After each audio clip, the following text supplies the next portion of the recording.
Hi everyone. आज का हमारा टॉपिक होगा revaluation of assets and liabilities.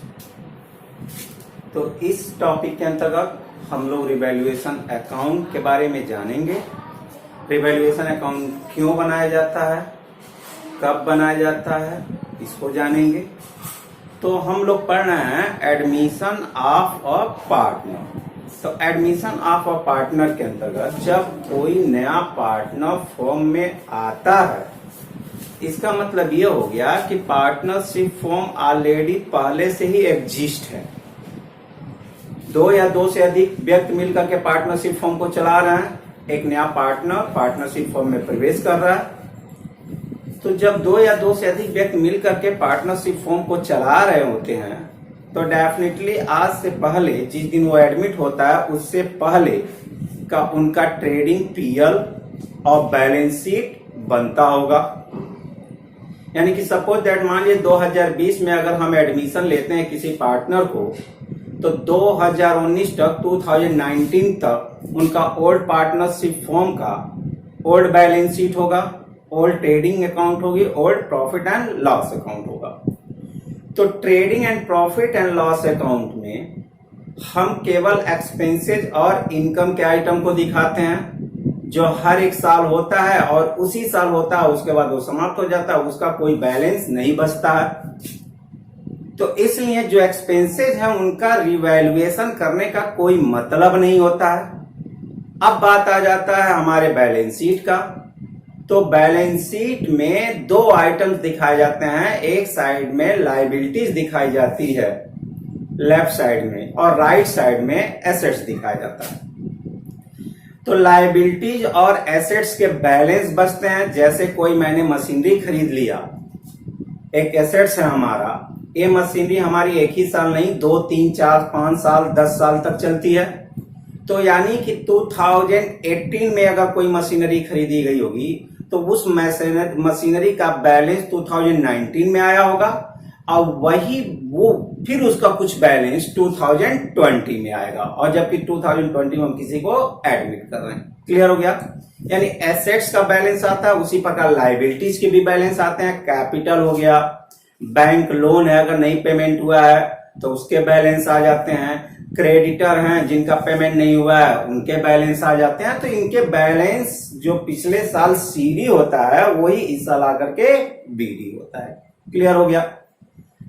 अब हमें ये देखना है कि रिवैल्यूएशन जो करते हैं, तो रिवैल्यूएशन का मतलब क्या है। तो रिवैल्यूएशन दो वर्ड से मिलकर बना हुआ है, री प्लस वैल्यूएशन। ये दो वर्ड से मिलकर बनता है, री प्लस वैल्यूएशन से। तो री का मतलब होता है पुनः, अगेन, और वैल्यूएशन का होता है मूल्यांकन करना, उसका वैल्यू निकालना। तो इसको हिंदी में बोलते हैं पुनः, और इसको हिंदी में बोलते हैं मूल्यांकन। तो अब ये रीवैल्यूएशन का मतलब ऑलरेडी हमारे एसेट्स और लायबिलिटी जो हमारी बैलेंस शीट में दिखाई गई होती है, पुरानी बैलेंस शीट में, उसमें उसका वैल्यू रहता है। लेकिन जिस दिन पार्टनर एडमिट होता है उस दिन वो देखना चाहता है कि आज के डेट में इसकी क्या वैल्यू है। यानी कि वैल्यू ऑलरेडी एग्जिस्ट है, उसकी वैल्यू है। उस वैल्यू को पुनः वो देखना चाहता है कि करेंट डेट पे, आज के डेट में उन एसेट्स और लायबिलिटीज का क्या वैल्यू है। इसीलिए इसको बोलते हैं रीवैल्यूएशन। यानी कि वैल्यू है, उसको पुनः हम वैल्यूएशन करते हैं, इसलिए इसको बोलते हैं हम लोग रीवैल्यूएशन। क्लियर हो गया? तो रिवैल्यूएशन अकाउंट आपको दो चैप्टर में पढ़ना है, एक एडमिशन ऑफ पार्टनर और दूसरा retirement and death of partner. इन दोनों में रिवैल्यूएशन होगा। यानी कि जब कोई पार्टनर किसी पार्टनरशिप फर्म में एडमिट होता है तो वो ये देखना चाहता है कि आज के डेट में हमारे एसेट्स और लायबिलिटी जो कि बैलेंस शीट दिखा रहा है उसका रियल वैल्यू क्या है। अब एक एग्जांपल आपको हम बताते हैं। सपोज दैट मान लीजिए कि कोई मशीनरी हमने 4-5 साल पहले खरीदी थी। अब कोई मशीनरी हमने खरीदी है, सपोज दैट मान लीजिए 1 लाख का, और फर्म का जो रूल है उस पे डिप्रिसिएशन चार्ज किया जाता है एट द रेट ऑफ 10% से, और भी स्ट्रेट लाइन मेथड से। तो 5 साल पहले साल आप 10% डिप्रिसिएशन काटे होंगे, 1 लाख का 10% 10,000 हो गया। दूसरे डेट पे दूसरे साल आप डिप्रिसिएशन काटे होंगे 10,000, यानी कि अगर वैल्यू देखा जाए तो उसकी वैल्यू थी, ये कास्ट वैल्यू जब खरीदा गया था तो 1 लाख थी। अब इस पे 10% डिप्रिसिएशन अगर आप स्ट्रेट लाइन मेथड से काटते हैं तो डिप्रिसिएशन आप फर्स्ट ईयर काटे होंगे, डिप्रिसिएशन फर्स्ट ईयर का आपका 1 लाख पे 10%, ये आपका आया होगा 10,000, यानी कि इसकी फर्स्ट ईयर के बाद वैल्यू बची होगी 90,000। फिर उसी तरह डिप्रिसिएशन आप सेकेंड ईयर किए होंगे, डिप्रिसिएशन सेकेंड ईयर, फिर 1 लाख पे ही, चूंकि स्ट्रेट लाइन मेथड है 10% काटे होंगे तो ये 10,000, ये आया बचा होगा 80,000। इसी तरह थर्ड ईयर, फोर्थ ईयर और फिफ्थ ईयर, यानी कि third plus fourth plus fifth year में इसी तरह आप डिप्रिसिएशन 10,000 काटे होंगे तो आपका 30,000 कटा होगा, 30,000 घटा देंगे तो ये आपकी वैल्यू जो बची होगी वो 50,000। यानी कि आज के डेट में हमारे बैलेंस शीट में इस मशीनरी की कीमत शो कर रहा होगा 50,000 रुपीज। अब मान लीजिए कि नई टेक्नोलॉजी आ गई, नई टेक्नोलॉजी आने के चलते वो मशीन ऑब्सोलेट हो गया, पुराना हो गया, प्रचलन के बाहर हो गया है। अब नई मशीनरियां आ गई हैं नई टेक्नोलॉजी के साथ।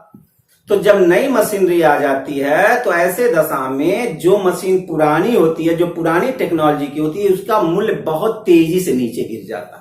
यानी कि मार्केट में अगर हम इस मशीनरी को बेचें तो हो सकता है 10,000 ही मिले, जबकि हमारा बुक शो कर रहा है उसका वैल्यू 50,000। तो नया पार्टनर जब आएगा तो वो ये देखेगा कि आज के डेट में जो ये मशीनरी की कीमत आप 50,000 शो कर रहे हो, वो रियल में 50,000 उसकी वैल्यू है कि नहीं है। यानी कि आज के डेट में इसकी वैल्यू अगर मात्र 10,000 है तो हम दिखा रहे हैं 50,000, जबकि रियल वैल्यू है 10,000, 40,000 उसकी वैल्यू और डिक्रीज हो चुकी है। तो ऐसे दशा में नया पार्टनर पुराने पार्टनरों से कहेगा कि ये 40,000 की जो नुकसान हुई है वो आप लोग सही है, क्योंकि अभी तक मैं पार्टनर नहीं बना हूं। जब मैं पार्टनर बन जाऊंगा तब फिर जो नुकसान होगा उसमें से होगा। मेरे बनने से पहले जितने नुकसान हुए हैं उस लॉसेस को आपको सहने पड़ेंगे। तो ये लॉस जो 40,000 का हो रहा है, इसके बीच का गैप, वो 40,000 का लॉस पुराने पार्टनर्स को बियर करना पड़ेगा। क्लियर हो गई? यानी कि अब जो नई बैलेंस शीट बनाई जाएगी नए पार्टनर के एडमिट होने के बाद, वहां पे उस मशीनरी की कीमत ओनली 10,000 ही दिखाया जाएगा। ठीक है, अब हम देखते हैं एक दूसरा एग्जांपल लेते हैं। सपोज दैट मान लीजिए 5 साल पहले ही एक लैंड खरीदा गया था 5 लाख रुपए का। अब लैंड एक ऐसी एसेट्स है जिसपे डिप्रिसिएशन नहीं चार्ज होता है। तो शुरू में भी आप 5 लाख दिखा रहे थे, 5 साल पहले भी, उसके बाद भी आप 5 ही लाख दिखा रहे होंगे, उसके बाद भी 5 लाख दिखाएंगे। यानी कि बैलेंस शीट में आप उसको 5-5 लाख ही करके दिखा रहे होंगे, क्योंकि इस पे किसी प्रकार का डिप्रिसिएशन लैंड पे नहीं चार्ज होता है। जबकि आज के डेट में अगर उस लैंड को बेचा जाए तो वो 5 साल बाद लैंड की वैल्यू एप्रिसिएट होती है, आपको मालूम ही होगा, दिन प्रतिदिन इसकी कीमत बढ़ती है। तो उस लैंड की कीमत 5 लाख से बढ़ करके 8 लाख हो गई है मार्केट में। तो ये तो 3 लाख का फायदा हो रहा है। तो जब नुकसान नया पार्टनर नहीं चाहता तो इस प्रॉफिट में भी नए पार्टनर को पार्टिसिपेट नहीं करने दिया जाएगा। यानी कि जो पुराने बैलेंस शीट में एसेट्स एंड लायबिलिटीज दिखाए गए हैं उसका मूल्य गिर भी सकता है और उसका मूल्य बढ़ भी सकता है। आज के डेट में क्या वैल्यू है, यही जानने के लिए हम लोग रिवैल्यूएशन अकाउंट बनाते हैं। क्लियर हो गया। अब इस रिवैल्यूएशन अकाउंट के बनने से पुराने साझेदार होते हैं जो होते हैं उनको भी सेटिस्फैक्शन मिलता है, वो भी जान जाते हैं कि रियल में आज के डेट में हमारे एसेट्स और लायबिलिटीज की क्या वैल्यू है। जो हम बैलेंस शीट में दिखा रहे हैं वो वैल्यू है कि उससे कम या अधिक हो गया है। जो भी वैल्यू हुआ होगा उस रेट पे अब बैलेंस शीट बनाया जाएगा। अगर प्रॉफिट होता है तो वो आपस में डिस्ट्रीब्यूट करेंगे, उनके कैपिटल में ट्रांसफर हो जाएगा। अगर लॉस होता है तो भी उनके कैपिटल से एडजस्ट हुआ होगा। और नए पार्टनर को भी सेटिस्फैक्शन होता है क्योंकि इन्हीं एसेट्स एंड लायबिलिटीज के आधार पे नए पार्टनर से कैपिटल मांगा जाता है। अब जब वो कैपिटल लाएगा तो वो जानना चाहेगा जिस फॉर्म के लिए हम कैपिटल ला रहे हैं उस फॉर्म में दिखाए गए एसेट्स एंड लायबिलिटीज की वो वैल्यू है कि नहीं है जो बुक में दिखाया गया। अगर नहीं है तो उसकी सही वैल्यू क्या है, सही वैल्यू दिखाइए और सही वैल्यू के आधार पे आप में मुझसे जो कैपिटल बनता है वो आप कैपिटल लीजिए। क्लियर हो गया। तो रिवैल्यूएशन अकाउंट हम बनाएंगे पार्टनरशिप एडमिशन के दशा में, देखेंगे कि किसी एसेट्स की वैल्यू गिर रही है कि एसेट्स की वैल्यू इंक्रीज हो रही है। अगर इंक्रीज होगी तो उसकी क्या एंट्री होगी, डिक्रीज होगी तो उसकी क्या एंट्री होगी। क्लियर हो गया। तो हम एंट्री देखेंगे।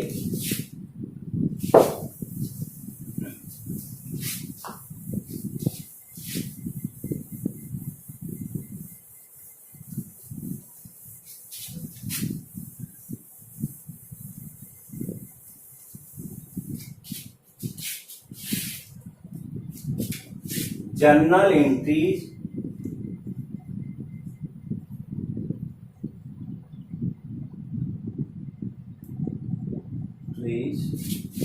On revaluation of assets and liabilities. तो एसेट्स एंड लायबिलिटीज का जब रिवैल्यूएशन करेंगे तो हमारी क्या क्या जर्नल एंट्रीज हो सकता है। बहुत इजी है, थोड़ा सा आपको ध्यान में रखना है। देखिए जब रिवैल्यूएशन करेंगे किसी एसेट्स का यानी कि पुनः मूल्यांकन करेंगे तो 3 कंडीशंस हो सकते हैं, चौथा कंडीशन नहीं हो सकता है। पहला, या तो मूल्य बढ़ जाए, एसेट्स एंड लायबिलिटीज का प्राइस बढ़ जाए, या तो प्राइस घट जाए। ये दो स्थिति हो गई, या तो बढ़े या तो प्राइस घटे। और तीसरा कंडीशन हो सकता है कि जो प्राइस बुक में दिखाई गई थी वही आज के डेट में इसकी मार्केट वैल्यू हो, यानी कि न प्राइस बढ़े न घटे। तो अगर प्राइस न घटती है न बढ़ती है तो कोई टेंशन नहीं है, हमें कोई एंट्री करने की जरूरत नहीं है। एंट्री मात्र 2 दशाओं में होगा, प्राइस के बढ़ने पर और प्राइस के घटने पर। तो यही 2 कंडीशन की हमें एंट्रीज करनी है, या तो एसेट्स की प्राइस बढ़े या तो एसेट्स की प्राइस घटे। क्लियर हो गया। ठीक उसी तरह लायबिलिटीज की वैल्यू या तो बढ़ जाए या लायबिलिटीज की वैल्यू घट जाए, या इंक्रीज हो या डिक्रीज हो। बस इतना ही हमें जानना है रिवैल्यूएशन में। अगर इतना जान गए तो रिवैल्यूएशन का जितना टेंशन है आपको समाप्त हो जाएगा। और रिवैल्यूएशन जब भी पार्टनरशिप का एडमिशन आएगा तो उसमें सबसे पहला अकाउंट हमें रिवैल्यूएशन अकाउंट ही बनाना होता है। तो बहुत ईजी है, देखिए मेरे साथ कैसे बनता है। तो पहला कंडीशन होगा आपका on increase in value of assets, यानी कि एसेट्स की वैल्यू बढ़ रहा हो रिवैल्यूएशन के दशा में। तो जब भी एसेट्स बढ़ता है तो मैंने आपको बताया था एसेट बढ़ता है तो डेबिट करते हैं, तो वही एंट्री जो जनरल एंट्री का रूल है वही फॉलो करेंगे। एसेट बढ़ेगा, इंक्रीज होगा तो उसको डेबिट किया जाएगा। तो एंट्री बनेगा एसेट्स अकाउंट दिया, एसेट्स अकाउंट दिया to revaluation account. Being narration होगा, being increase in value of assets on revaluation. तो रिवैल्यूएशन पे एसेट्स की वैल्यू बढ़ गई। क्लियर हो गया? आइए दूसरा इसका, अब एसेट्स की वैल्यू बढ़ रही है तो एसेट्स को डेबिट करना है, जब एसेट्स की वैल्यू गिरेगी तो उसको हम क्या करेंगे? क्रेडिट करेंगे। तो सेकंड होगा आपका, second on decrease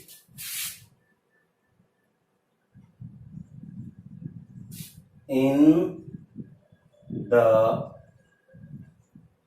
value of assets। अगर एसेट्स की वैल्यू डिक्रीज हो रही है तो बिल्कुल इसकी उल्टी एंट्री हो जाएगी। एसेट बढ़ता है तो डेबिट, एसेट घटेगा तो क्रेडिट। तो एंट्री हो जाएगा रिवैल्यूएशन अकाउंट दिया,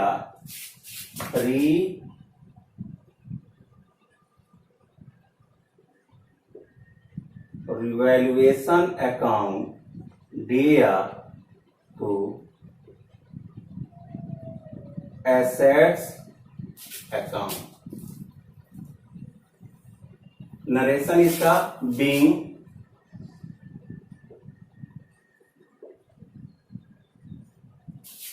डिक्रीज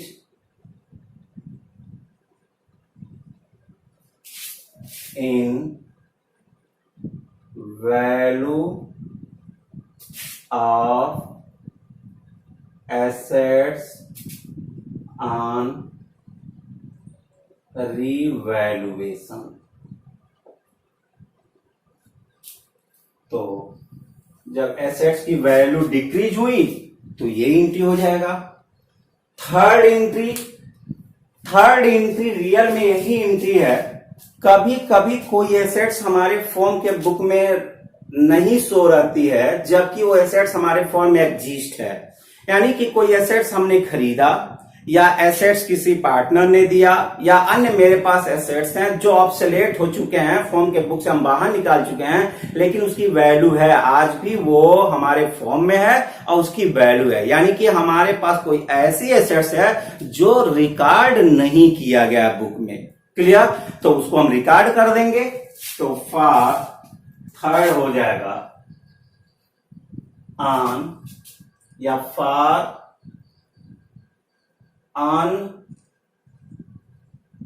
अनरिकॉर्डेड एसेट्स। तो अगर कोई एसेट्स अनरिकॉर्डेड है हमारे पास और पता चल गया उसकी वैल्यू है, मार्केट वैल्यू है कुछ, तो उसको हम रिकॉर्ड करेंगे नाउ। तो एसेट जब बढ़ता है तो उसको हम डेबिट करते हैं, तो वही एंट्री हो जाएगी एसेट्स अकाउंट दिया, एसेट्स अकाउंट दिया to revaluation account being unrecorded assets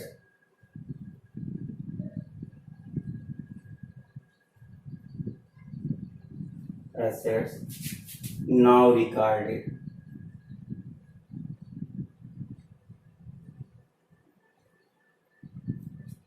तो अनरिकॉर्डेड एसेट्स था जिसको अब हमने रिकॉर्ड कर दिया, ये एंट्री हो गया। अब देखिए ये एसेट से रिलेटेड मात्र ये 3 एंट्रियां होती हैं। अगर आप ध्यान देंगे तो अब हम चौथी एंट्री जो बनाने जा रहे हैं लाइबिलिटीज का आ जाएगा। अभी तो हमने एसेट्स के बारे में देखा, एसेट्स यहाँ बढ़ रहा था, यहाँ एसेट्स घट रहा था। एक एसेट्स ऐसी थी जो रिकॉर्ड नहीं हुई थी तो उसको रिकॉर्ड कर लिया। क्लियर। यहाँ पे जो एसेट्स है ये कॉमन लिया गया। अगर मान ली सपोज है फर्नीचर की वैल्यू बढ़ रही है तो एसेट्स न लिख करके आप लिखेंगे फर्नीचर अकाउंट ईयर टू रिवैल्यूएशन। लैंड की बिल्डिंग बढ़ रही है तो लैंड अकाउंट ईयर टू रिवैल्यूएशन। अगर मशीनरी की कीमत डिक्रीज हो रही है तो रिवैल्यूएशन अकाउंट या टू मशीनरी, यानी एसेट्स एक कॉमन है। अगर उस एसेट्स का नाम आपको पता होगा तो आप उस एसेट्स का नाम लिखेंगे, न कि एसेट्स लिखेंगे। क्लियर हो गया यहां तक। अब हम आते हैं लाइबिलिटीज के बारे में। तो चौथा देख लीजिए, यहां पे increase in value of assets था तो अब increase in value of liabilities लिख लेते हैं। तो on increase in the value of liabilities. अब देखिए एसेट्स का बिल्कुल उल्टा व्यवहार लाइबिलिटीज करता है। यानी एसेट बढ़ रहा है तो डेबिट और लाइबिलिटी बढ़ती है तो क्रेडिट किया जाता है। तो एनटी क्या बन जाएगा आपका, इसका उल्टा कर लीजिए, रिवैल्यूएशन अकाउंट या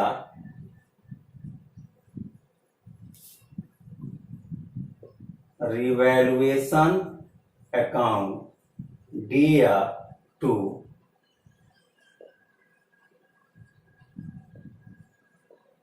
liabilities account being increased in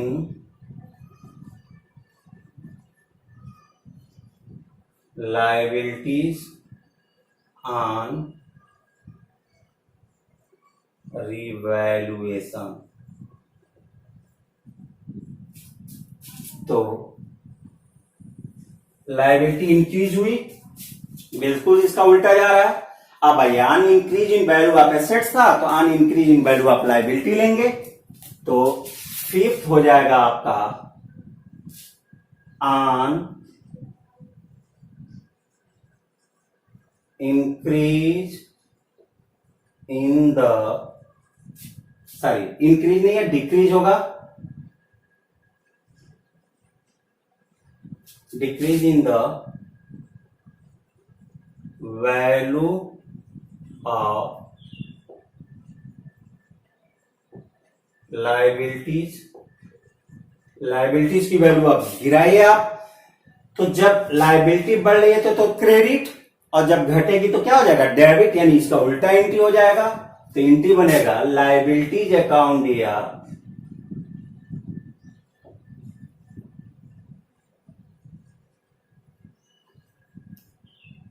दिया to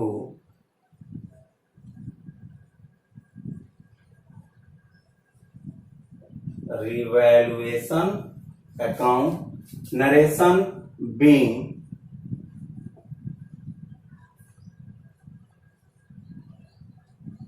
decrease in liabilities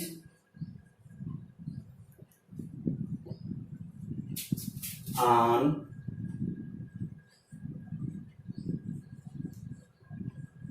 revaluation. तो लाइबिलिटीज की वैल्यू गिर गई। अब यहां पे था फॉर अनरिकॉर्डेड एसेट्स, तो उसी तरह बन जाएगा फॉर अनरिकॉर्डेड लाइबिलिटीज। तो 6 नंबर की एंट्री हो जाएगा फॉर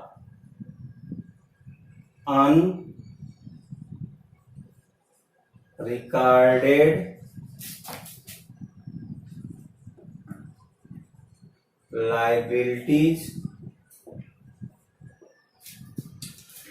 तो अनरिकॉर्डेड लाइबिलिटी यानी कि पहले कोई लाइबिलिटी हमारे फॉर्म में था लेकिन फॉर्म के बुक में नहीं दिखाया गया था, तो अब दिखाया जाएगा। इसका मतलब हमारी लाइबिलिटी बढ़ रही है तो बढ़ने वाली एंट्री हो जाएगी, सेम एंट्री हो जाएगा रिवैल्यूएशन अकाउंट या to liabilities account.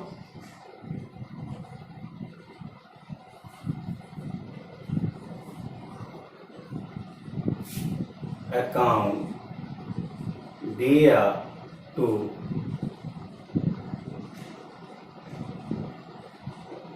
liabilities account being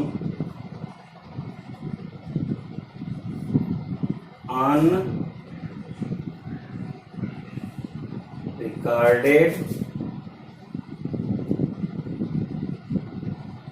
liabilities now recorded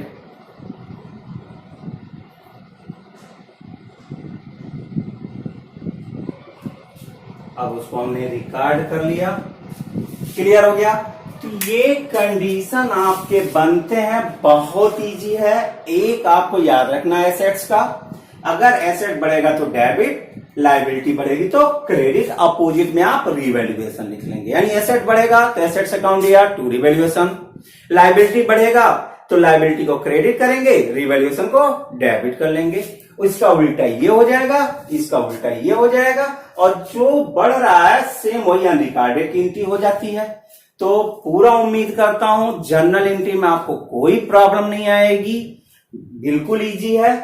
अब आता है बात इसके आगे कि जब ये सब पूरे रिवैल्यूएशन आप एसेट्स एंड लायबिलिटीज का कर लिए, तो अब आप देखेंगे कि रिवैल्यूएशन पे हमें फायदा हो रहा है कि नुकसान हो रहा है। तो पहली बात तो आपको दिमाग में ये रखना है कि रिवैल्यूएशन पे होने वाले फायदे और नुकसान को, यानी कि एनी प्रॉफिट और losses on revaluation should be distributed by old partners only. New partner does not participate in profit और लॉस ऑन रिवैल्यूएशन। तो केवल ओल्ड पार्टनर ही डिस्ट्रीब्यूट करेगा, न्यू पार्टनर उसमें पार्टिसिपेट नहीं करेगा, क्योंकि पुरानी बैलेंस शीट का रिवैल्यूएशन किया जा रहा है, अभी नया पार्टनर इसमें एडमिट नहीं हुआ है। तो दो कंडीशन हो सकते हैं, या तो रिवैल्यूएशन पे प्रॉफिट हो और या तो रिवैल्यूएशन पे लॉस हो। क्लियर। तो अगर प्रॉफिट होता है तो क्या होगा, और यदि लॉस होता है तो क्या होगा। तो 7th नंबर की एंट्री बन जाएगी आपकी, 7th नंबर की entry on profit on revaluation, on profit on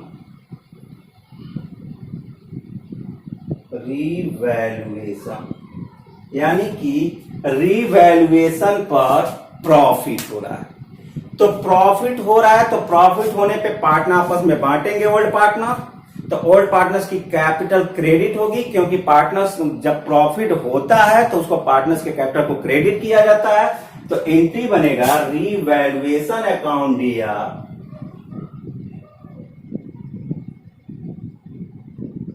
revaluation account दिया to old partners capital account. Clear हो गया। बीइंग नरेशन बनेगा इसका, being profit on revaluation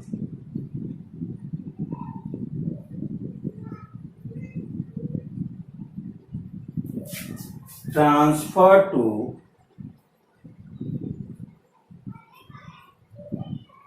old partners capital account. अब याद रखिएगा किस रेशियो में, तो यहां पे ओल्ड रेशियो में, क्योंकि अभी नया पार्टनर एडमिट नहीं हुआ है तो ओल्ड रेशियो ही काम करेगा। तो in their old ratio. Clear हो गया। तो इस टॉपिक को आपको ध्यान में रखिएगा, यहां पे ओल्ड रेशियो में ही बटेगा, गुडविल नहीं है, गुडविल सेक्रीफाइसिंग रेशियो में बटता था, यहां पे प्रॉफिट ऑन रिवैल्यूएशन है तो ओल्ड रेशियो में बटेगा। अब इसका अपोजिट हमें लॉस हो सकता है रिवैल्यूएशन पे, तो वो देख लीजिए 8 नंबर का on loss on revaluation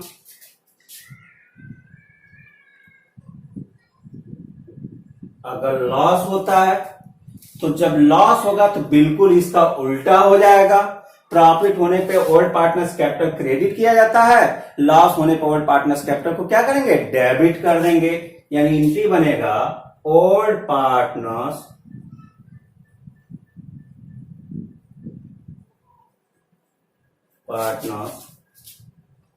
capital account दिया टू रिवैल्यूएशन अकाउंट। नरेशन भी सेम वही आ जाएगा, प्रॉफिट के जगह पे लॉस हो जाएगा, being loss on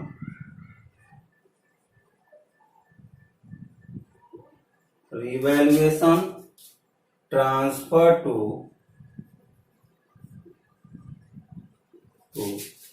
old partners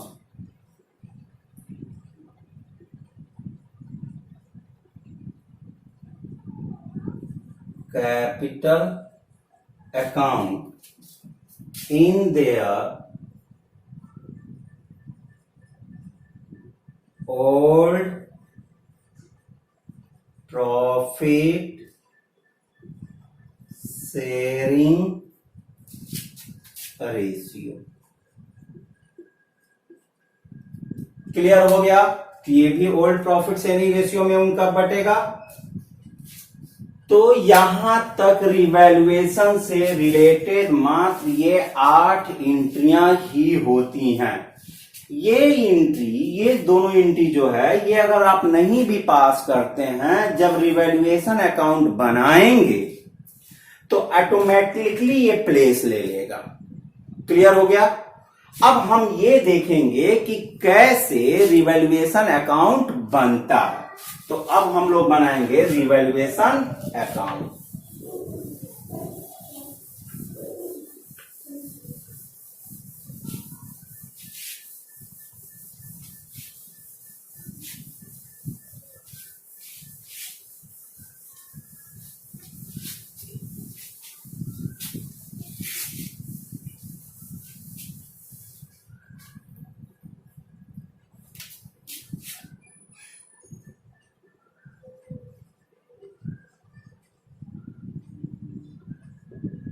revaluation हमने केवल इसका फॉर्मेट बनाया है, फॉर्मेट बना रहा है, जिसके बारे में आप केवल जान जाए। तो देखिए, जब अकाउंट बनता है तो अकाउंट के 2 पार्ट होते हैं, एक डेबिट होता है और एक क्रेडिट होता है। तो हम 20 से डिवाइड कर दिए, एक डेबिट का पार्ट बना दिया और एक क्रेडिट का पार्ट बना दिया। ये आपका पार्टिकुलर हो गया।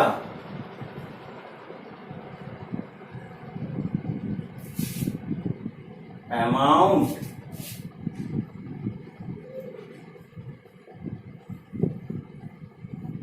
पार्टिकुलर और अमाउंट।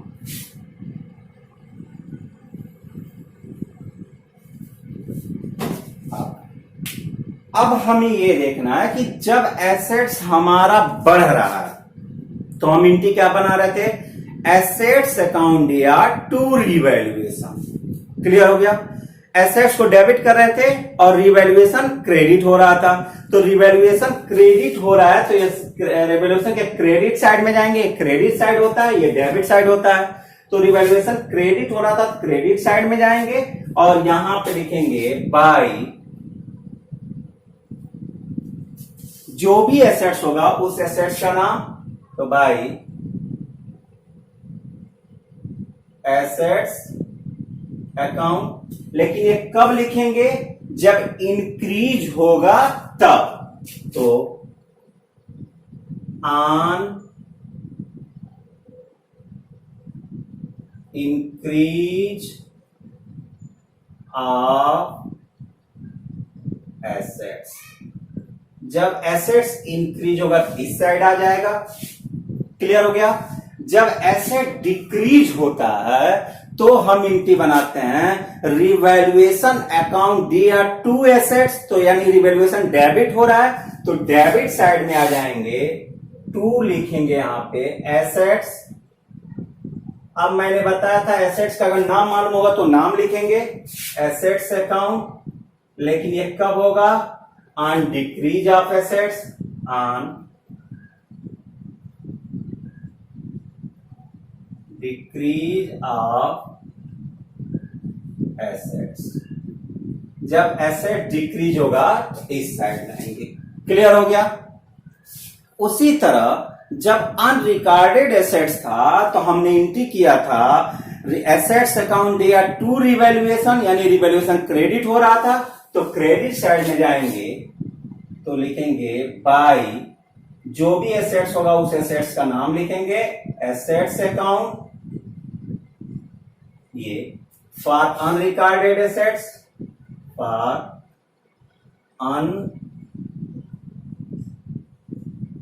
Unrecorded assets. अब अनरिकॉर्डेड एसेट्स होगा यहां लिख देंगे, तो एसेट से रिलेटेड तीन थे, तीनों आ गए। अब आइए लायबिलिटीज के बारे में। तो देखिए लायबिलिटीज जब इंक्रीज हो रही है तो इंटी लायबिलिटीज को हम क्रेडिट कर रहे हैं, रिवैल्यूएशन को डेबिट कर रहे हैं, तो रिवैल्यूएशन डेबिट हो रहा है तो इसमें डेबिट साइड में आ जाएंगे और लिखेंगे टू लायबिलिटीज अकाउंट,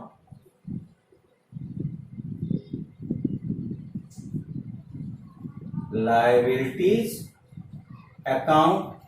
किसके लिए, जब इंक्रीज हो रहा था तो on increase of liabilities. Clear हो गया। उसी तरह जब लायबिलिटीज डिक्रीज होती है तो लायबिलिटीज को डेबिट करते हैं, रिवैल्यूएशन क्रेडिट हो रहा है तो रिवैल्यूएशन अकाउंट क्रेडिट हो रहा है तो रिवैल्यूएशन अकाउंट के क्रेडिट साइड में जाएंगे, लिखेंगे बाय लायबिलिटीज अकाउंट,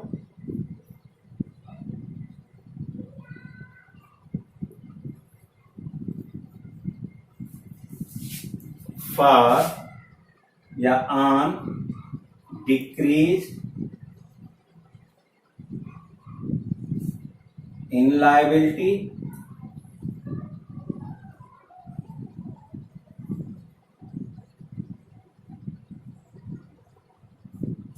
क्लियर हो गया।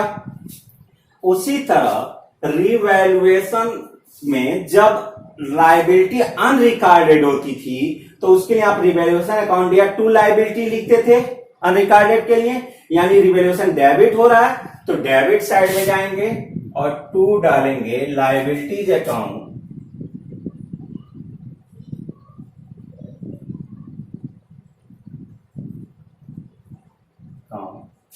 ये हो जाएगा for unrecorded liability.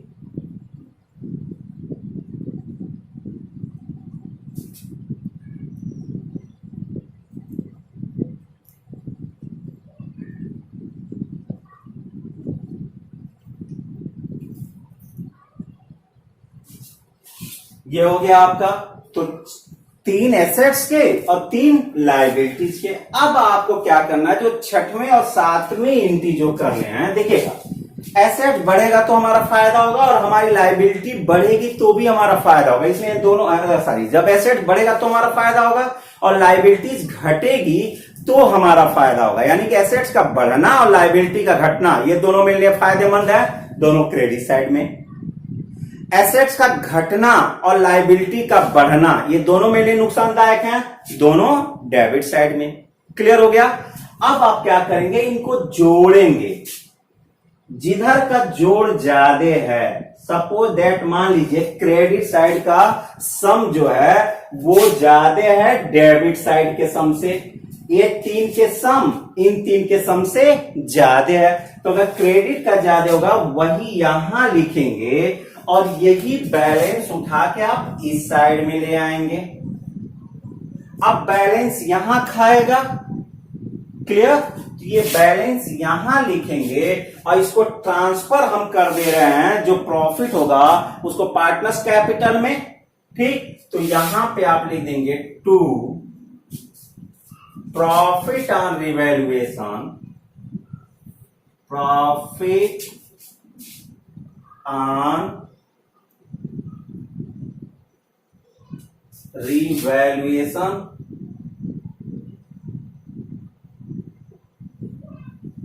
Transfer to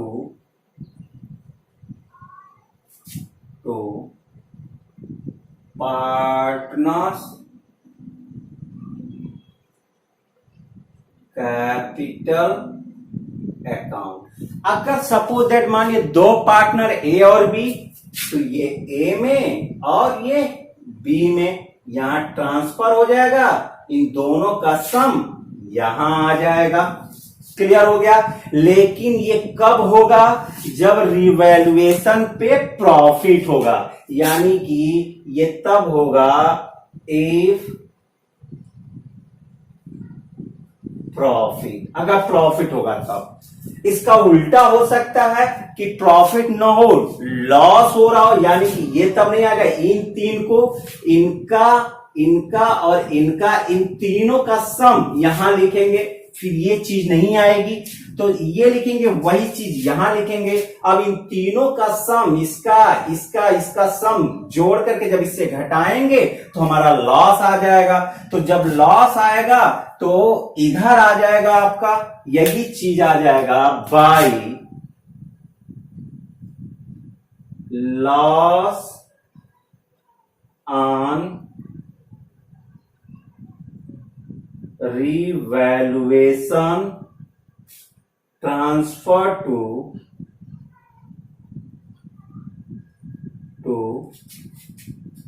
partners